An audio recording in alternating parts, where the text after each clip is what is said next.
Ladies and gentlemen, welcome back to the channel. In today's episode, we're going to talk about what happened today, what's going to be coming next tomorrow, how I'm thinking about markets right now, okay? Because I know there's a lot of people that are nervous, and there's some pretty irrational shit happening in stocks right now, okay? We can definitively say Trump cutting tariffs from 57% down to 47% is a definitive positive. We can say with definitive certainty that the Fed ending QT and starting a mild form of QE is a definitive positive. We can also say all of your Mag 7 reporting better than expected earnings and raising CapEx guidance for AI is a definitive positive. But there's a reason why Warren Buffett says the markets can be irrational longer than you can remain solvent. Or I think it's the markets can remain irrational longer than you can remain solvent. That is a classical, okay? And today is a classical definition of that. Because fear collapsed today. The VIX EQ was down 8%. The VIX was red. And the NASDAQ was down 1.5%. So if you're confused, well, that's why we're here. We're going to put it all into perspective, into context. I'm going to give you my thoughts on what's coming tomorrow, but how this market is going to evolve and change over the next couple of months. I do think a pretty aggressive rally is coming into the end of this year, and that has not changed. In fact, my conviction in that has gotten stronger and stronger, and I continue to plow money into this market like most of you would not believe. If you guys want to come join the trading community, come see the stocks that I am buying, selling, hedging. You get the idea. In real time, that link is down below. But with that said, let's get started. Okay, this is what you call a shakeout. Okay, this is a shakeout of retail investors. You are under attack. Okay, your portfolio is under attack. There's no other way to put it. I can't sugarcoat it for you. We know this for a couple of reasons that we'll get into here in just a moment. But what does it ultimately mean? For those of you that want the bottom line up front, it means retail is being shaken out of positions. They are actively capitulating. Okay? What do you think retail is doing? Or institutions? Well, they're buying this market. They're getting ready for the upside. How do we know this? We know this because of the VIX. Okay? There's something most people don't know about. The VIX EQ was down 8% today. What is the VIX EQ? The VIX is the volatility index, as you know, for the S&P. Okay, so the VIX measures put and call activity on the S&P. If the VIX is going up, that usually signals people are fearful. Okay, they're buying more puts, they're hedging in their portfolios. When the VIX falls, that means investors' fear levels are going down and people are more comfortable with upside exposure in markets. The VIX today was down a little bit. It was down marginally. It was down 0.1%. Okay, from at least what that says here. If we look on CNBC, the VIX again, was down 0.06%. The NASDAQ was down 1.58%. The NASDAQ got wrecked. The Russell S&P got wrecked. But the VIX was red, technically. What does that mean? That means Wall Street is not very nervous right now. Why? Because we got Trump China. Tariffs were lowered 10% on China. If you had asked anyone a month ago what that would have done to stocks if we woke up and we had a 10% less tariff on China, pretty uniformly everyone would have said, yep, that's great. Okay. So we've had a lot of good news recently. Even the Fed, as much as people don't want to admit it, the Fed was very bullish. Okay, end of QT, the start of minor QE, very bullish. The Fed just basically told you they're data dependent. Sometimes the Fed is data dependent, sometimes they're not. And they told you they are. It's not something that is like so out of left field that we didn't see as a possibility, okay? That's why Wall Street is not fearful right now, because we are knocking down these catalysts and the good news is rolling in, okay? Amazon, Meta, Microsoft. Who's the other one? Who am I missing? Okay, let's go to the earnings calendar. Meta, Microsoft, Google. I was missing Google. Amazon and Apple all reported better than expected earnings. Meta, Microsoft, Google, and Amazon raised CapEx guidance for AI. AI is alive and well. That is the heartbeat of this market, is AI. Imagine a scenario where big tech came out and said, yep, we're done spending on AI. We're going to lower CapEx budgets. That would have been kind of a black swan event. We did not get that. We got a earnings season that was much better than expected across the board. So we're knocking out these big catalysts and they're turning into positive tailwinds, okay? That's why big money did not go out and buy the VIX today. Who do you think controls the VIX? Retail investors or institutions? If you don't know, most retail doesn't trade the VIX. Most retail, they're not the ones that skew the numbers in the options market for the S&P that technically moves the VIX. Okay? It is institutions. So, when you have a blood red day like today, when you're in the trenches, you're fighting for your life, you're throwing grenades back, you're getting shot at, you're getting shot, you're shooting back, to be dramatic in the trenches analogy, because that's how it feels like for many retail investors, and you look at big money, and they're cool as a cucumber. Who do you think, do you think institutions are going to get this one wrong? Probably not. Okay? They are not fearful, so you probably shouldn't be fearful. What I've also talked about on this channel for days now, literal days now, because it's been so important to watch, is the VIX EQ. The VIX EQ was down 8% today. That means single stock fear or volatility collapsed today, as I expected it would. But we did not see that instant upside. Okay? Why? Because it looks like retail investors are starting to capitulate. Okay? They're starting to throw in the towel. They're starting to say, to hell with this, we're getting out. Okay? Again, whereas big money is positioning further into this market and getting more and more bullish. So you have a Jerome Powell, which was neutral positive. Okay? Call it neutral. Call it slight positive. It wasn't negative. Let's be clear on that. What actually happened, what changed, was neutral to positive at the bare minimum. Trump and China seem to be getting along a lot better, lower tariffs. Okay, 10% lower tariffs, that is a uniformal positive. Big tech earnings have been better than expected, uniformal positive. AI CapEx budgets going higher, that's a really big positive. So we've had really nothing but good news recently. Now, that begs the question, why are stocks still falling? And again, there's this capitulation, people are fearful, blah, blah, blah. But if you actually wanted to put something on it, it could be the government shutdown, creating uncertainty, like that still has not gone away. As I talked about a couple of days ago, like that's a wild card. We don't know when the government is going to reopen. We don't know when that uncertainty is going to go away.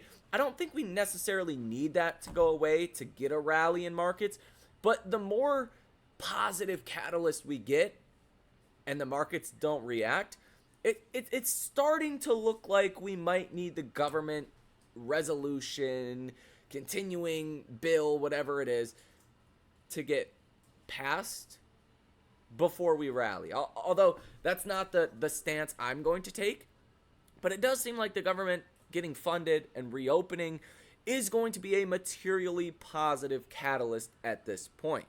I think it's creating uncertainty. You have Scott Besson that comes out every other day that says the economy's starting, to get hurt because of the government shutdown. I see why some people maybe use that as an excuse to capitulate and get fearful and all of that.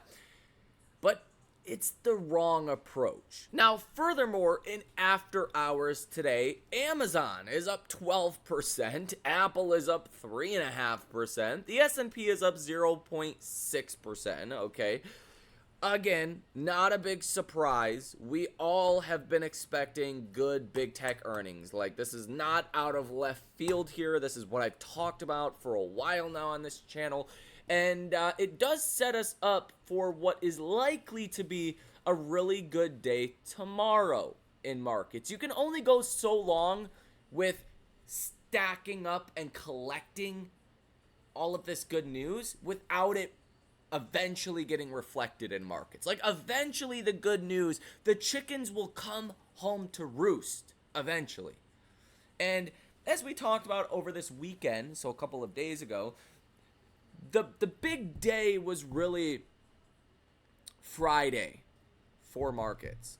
Even on Sunday, okay, Sunday on October 26th at 8:16 p.m., I put out this whole report on the upcoming catalysts for this week and my expectations and, ultimately what's going to happen, okay? And the markets have played out pretty much exactly how I expected, okay? I said Monday is probably really green. We were coming off of some news. Monday was really good. Tuesday, I said, could be mixed. It was. Wednesday could be mixed up until 2 p.m., then expect a rally post-Fed. I think people, again, were a little surprised just, the Fed saying they're data dependent again. Like, I was wrong on that. Like, I didn't expect the markets to freak out on the Fed being data dependent. Maybe I, should have thought better. I don't know. I said Thursday should be good following Meta, Microsoft, and Google earnings. Apple and Amazon report Thursday p.m. Today should have been a really good day. Earnings were really good. The VIX collapsed, the VIX EQ, the equal weight VIX, and the headline VIX was red. Like, the Trump, China, big tech earnings, like there hasn't been any bad news, okay? And that's what I think a lot of retail is struggling with. Like, we've gotten good news after good news and no positive reaction in markets, okay? That doesn't mean the news is bad. That means, as Warren Buffett has said before, famously, the markets can stay irrational longer than you can remain solvent. I think a lot of retail is battling that right now, okay? The markets are in a irrational state, okay? They're not thinking rationally. You have to understand that. Now, I say that Friday, this is when the rally kicks into high gear, heading into the following week, okay? Because Apple, Amazon, all your catalysts are done. VIX EQ, volatility collapse, okay, blah, blah, blah, you get the idea. That is still the call. Tomorrow looks like it's going to be a really good day. S&P is up 0.61% in after hours. I know a lot of our portfolios more or less track the IWM. IWM is pretty much flat here in after hours. I do think you're going to see a resurgence of this risk on activity, but you might need to see the government open and release the last piece of fear to get the VIX, to get the Russell really going, to see the VIX EQ collapse fully. But we don't have earnings for another 3 months. We're not going to hear from the Fed until December. There's going to be some uncertainty around that because we're not getting economic data. The faster the government opens, the better. But you're knocking out these risk catalysts, and they're coming in better than expected, like earnings. It is only a matter of time before this market recovers. AI is alive and well. Again, that is the heartbeat of this market. And we've had nothing but good news. in terms of AI. Okay. Now, I have been actively buying this market in the last couple of days. Okay. I've put so much money in the markets. A lot of you would throw up. Okay. Because I don't look at the markets from an emotional perspective. Sure, on really bad days, or you string together a bad week or two and it's like, damn, like, what am I missing? But we're not missing anything. The markets are acting irrational. That is quantifiable. That is a fact.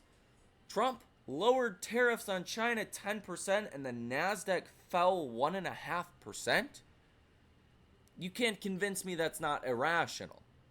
The Fed ended QT and started a low degree of QE. And within 24 hours, the NASDAQ is down 1.5%. You cannot convince me that is not irrational. Now, a lot of retail investors, some of Wall Street, they act out of emotion. But when you step back and you listen to this, 10% lower tariffs on China, trade deal, we're drinking on the beach, kumbaya, good tensions with China, good relations with China now. That is a definitive positive. The Fed ended QT, started a small degree of QE. That is a definitive positive. Everyone in the markets knows that the Fed is data dependent when they want to be. That was not a new revelation that was undiscovered up until yesterday. Okay?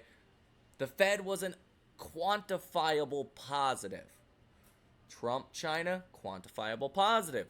Earnings from big tech, quantifiable positive. Every single big tech company beat on earnings and raised CapEx guidance. That is a quantifiable positive. But retail looks at the markets and sees these positives. I think retail understands if tariffs on China drop 10% overnight, that should be seen as a positive. But yet the NASDAQ is down 1.5%. People start to panic a little bit, freak out, selling pressure begins to add up. But the risk catalysts have been dissolved. Okay? Heading into tomorrow should be a quantifiably bullish day. Okay? Because of what we're talking about in this video. Now, if it's not, again, markets can remain irrational longer than you can remain solvent. Okay? And a lot of retail, they end up buying stocks when they're doing really well and then selling them when they start to do poorly. And I explain this in the trading community whenever, someone is feeling down about the positions or whatever's happening, like, did anything change? You should always ask yourself that. Did anything change with the company you're investing in or with the markets? And when you're looking at the markets and things are getting much better the last 3 days, but the price is down, that means that things have gotten better. Just Wall Street is emotional. And that happens, okay? Warren Buffett did not say that for no reason. The markets are irrational right now. Add on to all of this, we are heading into a very seasonal bullish month, which is November, the best month out of all 12 months we have, last I checked. And December is the second best month out of the 12 months that we have out of the year. With an average return of 4% in November and December, dating back to 2012, which we have a much better, bullish backdrop or framework to work with this year, so that upside could be a lot more dramatic than even 4%. So, when I look at all of this from a logical perspective, it's adding up to look really good into the end of this year. Again, markets are irrational sometimes. And typically, when you get to this stage of a sell-off, when markets are just acting irrational and not making any sense at all, like good news is not good news anymore, bad news is ultra bad, end of the world kind of bad, you start to get to a point where you got to start looking at things from a rational lens. And when you do, this market is set up for significant upside. into the end of this year, and that is how I am positioned. Again, if you guys want to come join the trading community, check that link out down below in the description of today's episode. But that is going to do it. That's what you need to know, and some of probably what you didn't need to know. Hit the like button and subscribe to the channel. Have a great rest of your day, and I will see you in the next one.